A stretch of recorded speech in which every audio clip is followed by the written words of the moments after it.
Hey guys, today I'm going to comment the new Rogue One trailer. I saw it yesterday because it came out yesterday very early morning, and I was really excited because I had seen the Star Wars show, which is like a small show in the Star Wars channel on YouTube, and they revealed the new poster, which I think is great. It really reminisces of all the other posters, like the final posters of every other Star Wars movie.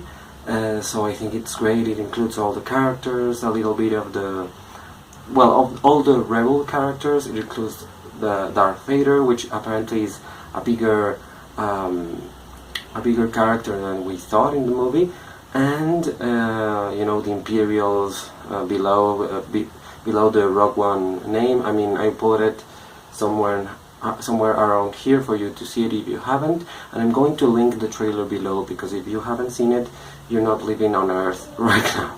I think Star Wars Rogue One is one of the biggest movies right now to be released before the year ends, and as you can see, I'm celebrating that with this t-shirt, with my Star Wars t-shirt. I really love the new trailer. I think the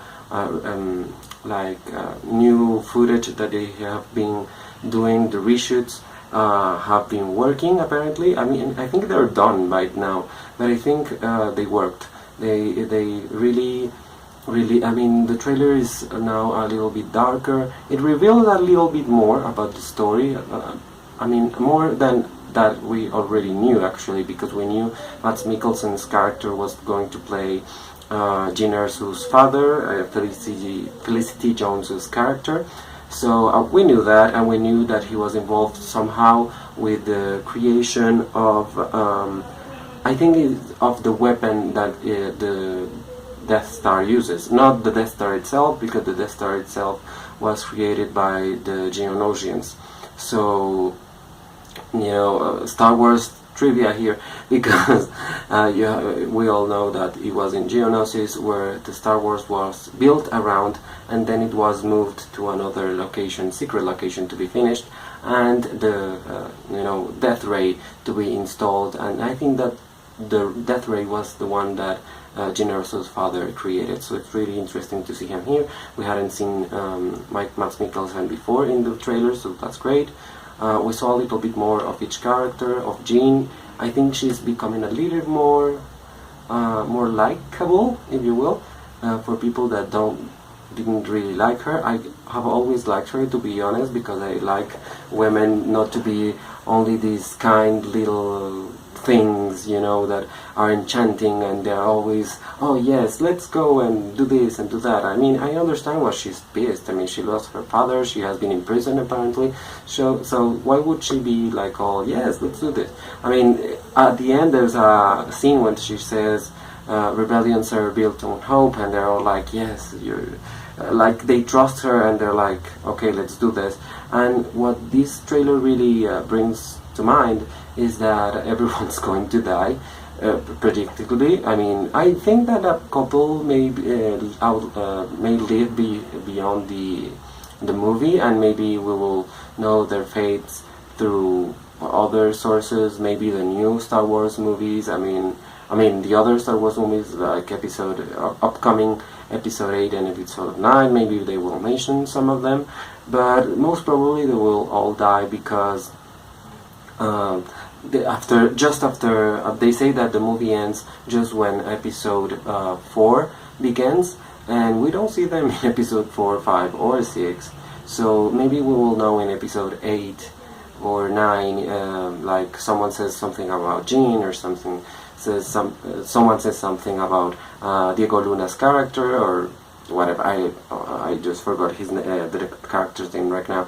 I think it was really good. Some people don't like the beach planet. I love it because I think it's real. I think why wouldn't the Star Wars universe have beaches? I mean, and it's a great place for like a bad an enemy's fortress to be built, because it's so beautiful. You wouldn't imagine something awful to be happening there, and it is happening there. Apparently there's where maybe Jyn father is imprisoned, or maybe it's where he created the weapon.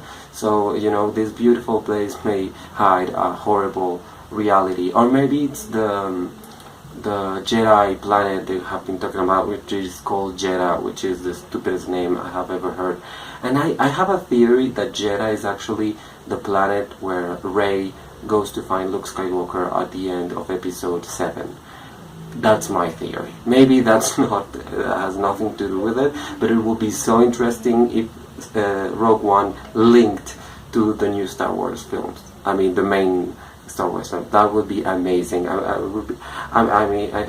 think that would be great, and maybe all their deaths will be covered up by the Empire, and also the decimation of this planet that changes the name, but it's actually the same old planet. And maybe Rey and Luke have some chat about what happened there. I mean, that would be amazing if that happened. That's my theory. Maybe it's not the most correct one, but yeah, I really like also, like, I don't know, I think they shot that in Scotland, the part where Mads Mikkelsen is like arrested apparently by the stormtroopers or death troopers or whatever they're called.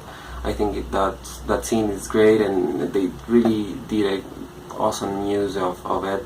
They apparently are using more of Darth Vader, and I'm not bothered by that, but you know, there's already like 4 people that have played Darth Vader, so you can play with the character as you know, so much. I mean, I don't know how many things you can do with him. Although, to be honest, the season finale of the last season, second season of Star Wars Rebels, was amazing because of the fight between Darth Vader, Anakin, and Ahsoka. So that was amazing, and yeah, I really liked it. I'm really looking forward to it. I think it has beautiful photography, beautiful art direction, visual effects, of course. I mean, it's really good. It's coming up real good. I'm going to see the movie, of course, when it comes out. I mean, I will be the first one there for sure, at least here in my country. And yeah, I cannot wait. I mean, this is going to be part of the Star Wars universe, a universe I loved, a universe I know a lot about, and I know many people know much more about it, but I love it. I just love it. And to be honest, I don't really like the idea of a Han Solo film. I think that's why do that? I mean, there are other characters. An Obi-Wan movie would have been amazing, of him living in Tatooine and his adventures there as he takes care of Luke Skywalker from afar. That would have been amazing, but you know, whatever. If they want to do Han Solo, that's okay. So yeah, and I'm really looking forward to episode 8. I don't know what the first teaser trailer for that will be released. I mean, I think it will be released shortly after Rogue One is like really like in theaters and everyone has seen it, and boom, they will be like teaser trailer for episode 8, and that would be just great because I really want to see every single character in that movie. I want to see Benicio del Toro, I want to see Laura Dern, I want to see what happens with Rey, what happens with Poe Dameron, which I mean, that's a character I fucking love, with BB-8, with everyone, and with Princess Leia, because we all love Carrie Fisher. So yeah, I'm really looking forward to this. I don't see how this could be a failure. I think it will be one of the biggest grossing films of 2016 for sure. I don't know if more than Captain America Civil War, I don't know if more than Zootopia or more than Finding Dory, but I will think it would get close to $1 billion in the box office, and it has to be better in the box office than Suicide Squad or Batman v Superman. Sorry for DC fans, but come on. It's Star Wars. I mean, it's Star Wars, and it's amazing. It's amazing. It's amazing. So let me know what you think. Did you like it? Have you seen it? Haven't you seen it? The trailer is just below. So click on that link, see it, and please comment. Star Wars is just a great part of the film industry, of the film universe, of science fiction. So don't be that person that I don't like Star Wars, I don't care for it. You have to care for it. It's a big thing. I mean, come on. So yeah, please like, comment, and subscribe to this channel. Thank you so much. Bye.